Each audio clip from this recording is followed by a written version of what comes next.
And so now, speaking of success, we'll talk a little bit about your top 50 gastropubs Bonkers Chef of the Year award. Yes. Which is amazing. I think it's just up there, actually. I know. What did winning the Estrella Damm Chef of the Year mean to you personally? You know, it still doesn't feel real. You know, because we were sat there, we knew we got into the top 50, and I think, and you know, we heard Queen of Cups called, and after that, me and my GM sat back. We're like, okay, our name's on the list now. Cool, we're done now. Yeah, have some drinks. Yeah, absolutely, enjoy it. We got our bit. And then it was when Ed Beddington, the wonderful editor of the Morning Advertiser, started to call the Chef of the Year, and she said, this chef always celebrates her culture. And my GM turned to me and went, that's you. And I was like, nah. Like, open up another bottle of Estrella. And then he said my name, and you know what, we work so hard and we put our all into everything we're doing.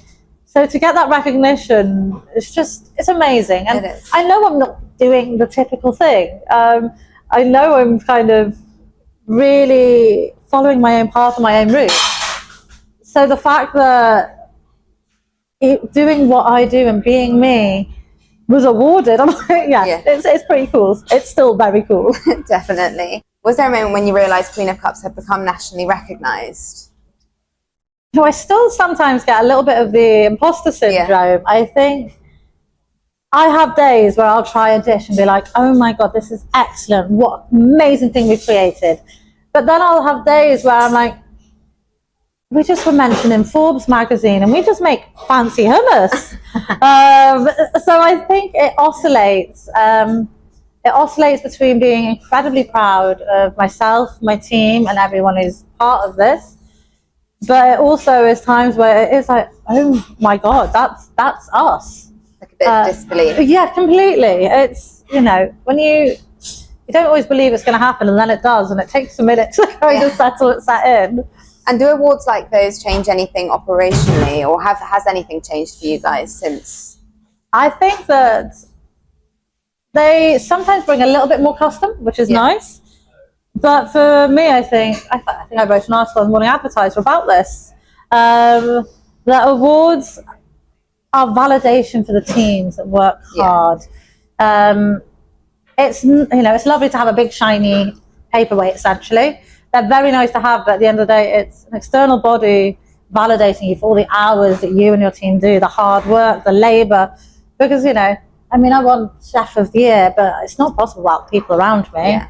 So, you know, operationally, people come up to us and go, congratulations. You know, we might get a couple more interviews in the local press. But more than anything, I think there's a celebration of what we do and the fact that people in our industry, our peers, see us. Yeah, that's huge. And that you're doing it right. Yeah, apparently so. Which is all you can wish for. And is there any pressure that comes with being labelled one of the best chefs? I'm like, not to put pressure on you. No, but like me. Because I know there are chefs who are technically more talented. I'm no fool in that. I know there are people doing it a lot longer than me, but I'm also aware that no one is doing what I do. So for me, there is a pressure in that. I want to keep it up. I want to live up to this expectation that people have of me now, and this belief that people have in me. In my own head, I don't always believe it, but I think maybe I've got to start to do it a bit more. Definitely. Okay.